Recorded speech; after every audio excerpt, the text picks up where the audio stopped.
Alrighty, ladies and gentlemen, before the video starts, I just wanted to quickly say that this one has minimal editing in it. We just kind of wanted to have it raw. Forgiven Oracle was talking about how she likes the more genuine side of it rather than like editing it to make it perfectly perfect. So there are going to be a lot of times in this video where maybe I say something and then I restate it, or you'll hear me stumble over my words, kind of like I'm doing right now. So I am curious what you guys think. Let me know if you guys want a more professional, edited, crisp thing, or if you guys want more of like just the standard, unedited, us talking with a lot of mistakes in it. Anyways, with all that being said, we're going to go ahead and get to the video. Today I wanted to talk about the 3 new skills that have been proposed to be introduced into Old School Runescape. As I understand it, these skills are going to be proposed and pulled on the 3rd. There's already information out there. There's the RuneScape team has released videos going over like which each skill is, and they're not very refined at this moment because they're still like proposed, and if they get passed in a poll, they will go to the refinement stage where we'll get more information. After that, I do believe it will be pulled again in order to see what specifically players want. The 3 skills that we have, again, these are being pulled on April 3rd, so hopefully this video is going to inform you guys what we can kind of expect and maybe kind of be a little bit aware of before we go into it. And I also do want to hear you guys' thoughts on the skills that they have proposed. So number 1 is going to be taming. I'm going to mess this up a lot in this video. I'm going to call it summoning more often than not, probably. And the reason for that is because it is strikingly similar to summoning from the original RuneScape. If you don't think that it is, if we look at what summoning was and what it is today on RuneScape 3, if you are a player of RuneScape 3, it is taming for all intents and purposes. They do specifically state in their proposition video that it is not summoning. But the only difference that the lady actually like points out, I believe it's Madalena, the only difference that she points out is that you don't have to use charms, you don't have to use pouches, so it's not like you're summoning it from a different realm, it's more like it's just following you around at all times, which at the end of the day, it's still the same thing, right? You have a familiar or a tamed animal following you around. It's a different word and it requires different resources, but it's the same thing. And I believe it's Shadowlin has actually a pretty good video for RuneScape 3 titled, let me look it up, titled RuneScape 3 is Summoning Worth It, where they go over the familiar overviews. They talk about all of the different familiars in the game. It's a really good video. If you guys are looking into the summoning or looking to get more information about what taming may be, then I would highly recommend going over and checking out Shadowlin's video. There is going to be a link in the description of this video if you guys want to go check that one out. Highly recommend it. But in their video, they break down summoning into 4 different, essentially, categories, which is going to be Beasts of Burden, Combat Familiars, Healers, and Skill Boosting pets or summons. So, Beasts of Burden, this is kind of what's been proposed and kind of what's turned into the fish barrel and the new harvesting, not skill, but mini game thing that's coming out. And essentially what it is that you have an additional inventory space. So the one that I remember from RuneScape way back in the day was the Pack Yak, which I believe, if I remember correctly, and I probably do not, it acted as essentially 28 free inventory spots. So you had 2 inventories before you had to go bank. You see this a lot in the current version of Old School RuneScape with the fishing barrel, the proposed woodcutting bag, or I don't even remember what it's called. And I believe that there's another one. The least offensive of which being the rune crafting pouches, which you have to actually like fight for, you have to grind for it, which you have to do for all of these things. But it does ease up rune crafting a little bit. So my concerns with taming is, like I said, it's going to act strikingly similar to summoning in RuneScape 3, and it's going to become an essential skill for every account. Whether you're a skiller or a combat main, you're going to need summoning. You know, you'll have the combat familiars like the wolf, the bear, these things that were included in summoning that were specifically referenced in the taming video to help you out, to give you the max DPS, to where if you're not using it, you're essentially just wasting efficiency. Same thing with if you're a skiller. You know, you can be cutting trees, but if you don't have the beaver or whatever they'll have at the time, a woodchuck maybe, following you around, you're not being the most efficient that you can be. So my concern is that summoning is going to become essentially a required skill, and really kind of cut down on the fun. Summoning was the last skill that was released before I stopped playing the original RuneScape. I believe that was pre-evolution of combat, and it was just I really do kind of credit it to summoning. So again, if you are looking for more information about summoning, go check out Shadowlin's RuneScape 3 is Summoning Worth It video. It'll probably go over a lot more information. I assume that there will be striking similarities between the two skills. The second, and also I wanted to say, summoning / taming in Old School RuneScape, one of my biggest concerns with it, aside from it becoming an essential skill for everybody to use, is that it's going to devalue pets. You know, right now pets in the game are just vanity items. If you have the Prince Black Dragon, if you have the Baby Nightmare, whatever it's called, or the Beaver, or Rocky the raccoon, whatever pet that you have right now, even though it's just a vanity pet and realistically kind of nobody cares except you, if you're walking around and you have it following behind you, someone can notice, and generally probably people that are pet hunters like I am, they're going to just look at it and be like, oh, nice pet, you know? Whereas if summoning becomes a thing, or taming, then everybody's going to have something following them around. And it's not going to be as important to have those pets. It's not going to be as worth it to chase those pets, which has always been one of mine, and I believe several other people's, and by several other, I mean thousands of other players, one of their big things. You know, if you look at even challenge videos like Tanzun Virtuoso, who don't necessarily care about getting the pets, they do challenges, and one of the rules in their challenges all the time is pet is an instant win.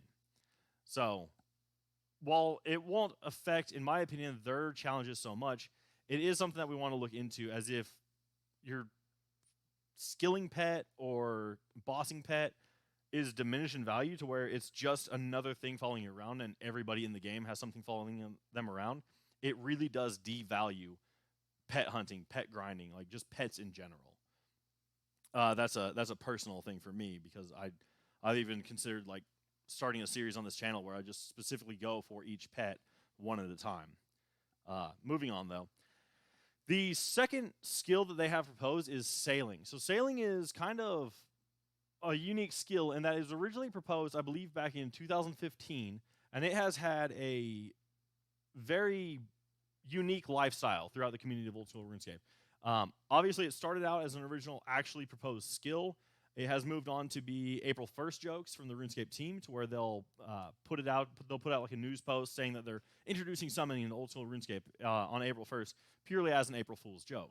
And it's essentially become more of a meme to the RuneScape community. You know, they're like, oh, sailing's gonna be the next one. There'll be a bunch of fakes where people put out like the sailing, like they'll put a picture of the sailing cape. They'll put a bunch of information out on sailing, and it's kind of funny because all that information is fake. But now they're actually proposing it again. So if it does pass, then this is what we're going to be looking for. Again, it's not really refined yet, but what they're looking at is maybe owning a ship, stealing a ship, buying a ship, making a ship. So what that tells us is if you're an Old School RuneScape player and you do want the sailing skill to come into the game, then I would highly recommend getting a significant amount of planks or just wood in general, as well as nails, maybe bolts of cloth to make a sail. I'm not 100% certain, so don't quote me on this and go buy like 1 million bolts of cloth at the Grand Exchange and then get mad at me because they didn't flip well at the end. But if you are able to make a ship, wood, nails, bolts of cloth, I think would be pretty top for you to get. That's if they don't introduce new resources for you to get to make that. And again, that's if you make it. You could also buy it. They talk about you could steal it. I am curious about this skill to see if perhaps you start in a rowboat and then you end up getting a bigger ship. They've tossed around ideas such as using it to, again, help in kind of every skill that you have, which would be you could go out there and use it as like a fishing trawler, use it as your own personal fishing trawler. You could use it to attack other ships. I don't know if they necessarily meant other players. I don't really think that's what they meant. I believe that they meant NPCs. It's all up in the air for now. And the last thing that they mentioned was buying goods at one, or essentially transporting goods. You could see that as buying some goods, say Karumja. You go to Karumja, you buy a bunch of bananas, and they need those in Port Phasmatis. Port Phasmatis, that's the one I was thinking of. So you could buy stuff at a low price somewhere, sell it out somewhere else. You could basically just merchant it, which would be all right. And I believe that of the three that they proposed, sailing is the most unimpactful skill in the game, which is not to throw any negative at it. Again, I like it's the one that if I had to vote for one of the three, then I would vote for sailing because it doesn't impact players as a whole. It maybe makes it to where this player over here that is doing the sailing can get more gold through sailing. Maybe they can get more fishing or like more fish through the sailing, maybe fishing experience, but definitely cooking experience. But they get all of that stuff and it impacts their own game. Whereas, like I discussed with summoning / taming, having combat familiars is going to change the game in a significant manner. If you have a combat familiar like a wolf, a bear, maybe you have a baby dragon, maybe you have a full dragon, and you go to attack somewhere in a multi-combat area. If you're an unrestricted account who is not using summoning, and you're an unrestricted account who is using summoning, the person who's using summoning is going to win 9 times out of 10, and they're going to get that drop. So summoning 100%. This went right back onto summoning. Is going to affect other players in this game, whereas I believe that sailing is not. I know that Forgiven Tyrant, one of the members of this channel, knows a significant amount about dungeoneering from memory. Whenever he was playing the game, I believe dungeoneering, he says, is one of his own favorite skills in the game. And while I don't necessarily remember it that much, the way that he has described it is essentially like you go into an instanced area, you complete a number of objectives, and then you walk back out. Similar to maybe, say, Corrupted Gauntlet, whereas the loot that you got in the dungeoneering skill was guaranteed, and the Corrupted Gauntlet is still just that chest roll at the end. That's kind of how I see sailing work, and again, this is not confirmed at all. They have not even made it to the refinement stages, so no one can say exactly what they're going to be. We can only speculate. But it seems like that's what it's going to be. You're going to leave your ship from an area, go into whatever your instanced area is, and come back out with whatever loot that you have, whether that's fish from maybe you're fishing it, gold if you're merchanting, or maybe items for sale, high loot items if you're doing like a PvP. I don't want to call it PvP because I don't think it's going to be PvP, but if you're doing pirating, we'll say. The other thing is, I think that this and shamanism are likely to maybe have skilling pets in the future, but I would say this one more so than shamanism. The problem with this is if you think about what kind of skilling pets that you could have with this, you're essentially thinking of a parrot or a monkey, because if you think back on like pirates, if you think back on people who were on a ship, the pets that they most commonly had were the parrots and the monkeys. Again, look at Pirates of the Caribbean, you know. The problem with this is I believe that there's a lot of monkey content in the game. You have Monkey Madness 1 and 2 where you have to turn into a monkey. You have to have monkeys following you at times. You have to have monkeys on your shoulders, or rather in your inventory. And then the parrot itself is the shoulder parrot is a reward for, I believe, a beginner clue scroll. So I really don't think that they would have a shoulder parrot being here, but that's something they can deal with in the future, and that goes again back to me talking about pets. The last one is shamanism, and I don't feel like there was enough information at all about shamanism in their little video that they had. They specifically talked about how it could enhance your gear, and that you would have mystical items as well as natural items. So mystical items would be giants, bone marrow, hellhound blood, and then I don't know if those count as like spiritual or physical items, but I know that one of the physical items would be mushrooms. Now, while this is good because it does kind of give you a reason to do farming, specifically with like lower level herbs and everything like that, I believe that you could use herbs, you could use mushrooms, you could use farming. I think would complement shamanism quite well, and farming is one of my favorite skills. That being said, I'm not too keen on the idea of shamanism into the game, and the reason for that is because they talk about enhancing your gear. And the thing that I've liked about RuneScape so far is it really does set itself apart from modern gaming in 2023. Whereas there's a vast number of games out there. You look at, I want to say Apex Legends does it. Destiny for sure does it. No, I forget. But you look at gaming in 2023, and all of these games, or a significant amount of them at least, have been boiled down to loot rarities. You know, you have your white, then you have green, blue, purple, orange, or yellow and then orange sometimes. You look at Star Wars The Old Republic, it's like that. You look at Ark. You look at not Destiny. I believe Apex Legends has something similar to that in their weapon rarity. And I think that, and again, this is purely speculation. I've said that so many times in this video, but I think we're kind of running the risk of that with introducing shamaning and introducing the ability to enhance your gear. What I mean with that is, if you look at the stats of a rune chestplate or a rune chain body, they have very specific crush stats, or like crush resistance. They have strike resistance. They have stab resistance.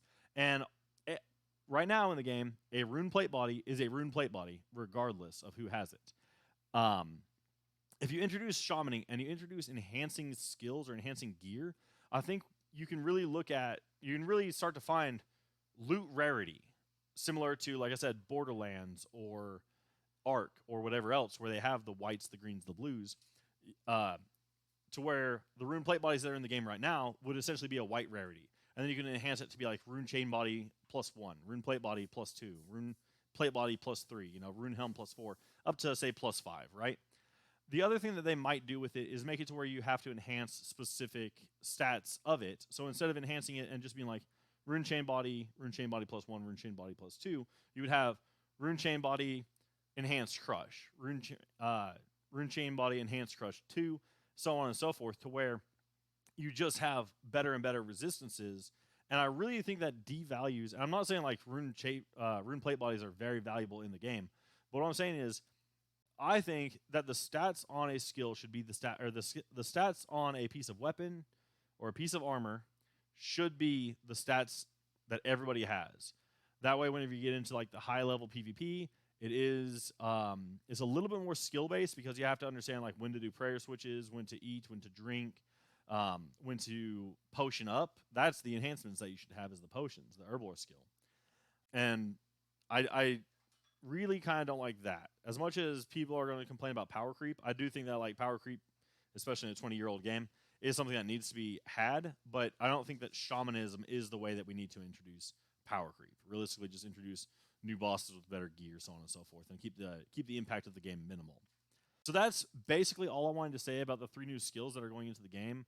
I believe polling opens up on April 3rd, so definitely if you feel strongly for one of these skills, go out and vote. And if you don't feel strongly about any of these skills, then go and vote no. Please go and vote no if you do not feel strongly about these skills, because all 3 of these skills have the capacity to change RuneScape, Old School RuneScape, forever. And there have been a lot of introductions that they've been adding recently. Specifically, they've added more magic books with the Zaya magic book and the new skills that they have there, where you summon up a zombie, summon up a skeleton, so on and so forth. As well as they're introducing perhaps a new prayer book. I know that recently polled. I didn't see the results of that poll, but they're looking to introduce a new prayer book. They're looking to introduce whatever the like wood cutting big update is. I think it's called forestry. But they're making a significant amount of hugely impacting changes to the game right now, to where I think if we continue down this path, Old School RuneScape is not going to be Old School RuneScape for much longer. Realistically, introducing any new skill is going to change that. But if you do feel strongly, let me know. If you feel like I was wrong on everything in this, let me know in the comments below. I do want to hear your guys' thoughts on this, and I want to have some pretty good discussions in the comments below about these new skills that are coming into the game. Whether you're for or against, I would love to see kind of the arguments for and the arguments against.